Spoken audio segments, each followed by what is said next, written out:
पहले राज्यसभा में दिल्ली सेवा बिल पर बहस और राज्यसभा से नदारद रहे जयंत चौधरी, और अब आरएलडी विधायकों की सीएम योगी आदित्यनाथ के साथ सीएम आवास में बैठक। ये दो घटनाएं ऐसी हैं जिसके बाद एक बार फिर से जयंत चौधरी के एनडीए में शामिल होने की चर्चाओं को न सिर्फ हवा दे दी है, बल्कि हौले हौले एनडीए और आरएलडी के बीच आने की नई बुनियाद भी डाल दी है। दरअसल अगले साल होने वाले लोकसभा चुनाव के चलते नई सियासी सुगबुगाहट तेज है। लोकसभा चुनाव से पहले एक बार फिर यूपी की सियासत करवट ले रही है। विधानसभा चुनाव के दौरान समाजवादी पार्टी के मुखिया अखिलेश यादव के साथ मिलकर बीजेपी से लड़ने वाला आरएलडी क्या अब बीजेपी के साथ एनडीए का दामन थाम लेगा? इसकी अटकलें पिछले कुछ महीनों से लग रही हैं, लेकिन बुधवार को आरएलडी के विधायकों की सीएम योगी आदित्यनाथ के साथ मुलाकात इन अटकलों को एक नया मुकाम देती नजर आ रही है। वर्तमान में यूपी विधानसभा का मानसून सत्र चल रहा है। इस दौरान सभी विधायक लखनऊ में मौजूद हैं।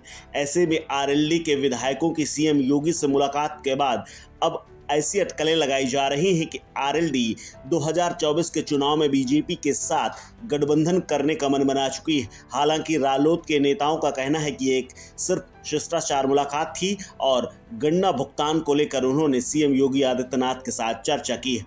सीएम योगी केवल बीजेपी के सीएम नहीं हैं, वो पूरे राज्य के सीएम हैं और विधायक अपनी बातों को रखने के लिए उनसे मिले थे। हालांकि बीते कुछ महीनों से आरएलडी चीफ जयंत चौधरी अलग रंग में नजर आ रहे हैं। पिछले दिनों जयंत के दो ट्वीट काफी चर्चा में थे। इसको अखिलेश और जयंत के गठबंधन से जोड़कर देखा जा रहा था। वहीं दूसरी ओर संसद के मानसून सत्र के दौरान दिल्ली अध्यादेश की वोटिंग में शामिल न होकर जयंत ने सियासी अटकलों को और हवा दे दी थी। हालांकि इसको लेकर रालोद ने साफ किया है कि जयंत वोटिंग में क्यों नहीं शामिल हो पाए थे। उनका कहना है कि उनकी पत्नी की तबीयत ठीक नहीं थी, ऐसे में वो सदन में नहीं आ पाए। आपको बता दें कि दिल्ली सर्विसेज बिल पर वोटिंग के दौरान जयंत चौधरी की मौजूदगी काफ़ी मजबूती दे दी थी, लेकिन इंडिया गठबंधन के साथ भी इसको लेकर जोड़ा जा रहा है। लेकिन वो सदन में उस वक्त मौजूद नहीं थे जब वोटिंग हो रही थी। जब इस मामले ने तूल पकड़ा तो कई तरह के सवाल पूछे जाने लगे। कहीं ये इंडिया गठबंधन का साथ छोड़ने की बात तो नहीं है या इशारा तो नहीं है?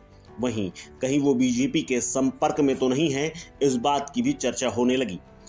वहीं दूसरी तरफ सूत्रों के मुताबिक जयंत चौधरी इन दिनों बीजेपी के संपर्क में है। जयंत ने यूपी में 5 लोकसभा सीटों की मांग की है।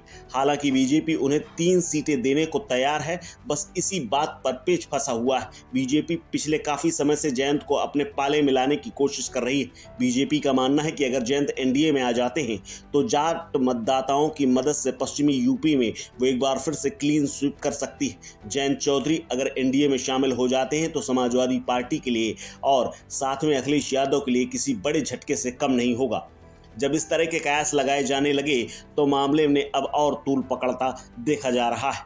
अब वजह चाहे जो हो, लेकिन जिस तरह से आरएलडी और जयंत चौधरी के कदम धीरे धीरे बढ़ रहे हैं, उससे एक नई धारा बहने की अनुमान लगाए जा रहे हैं।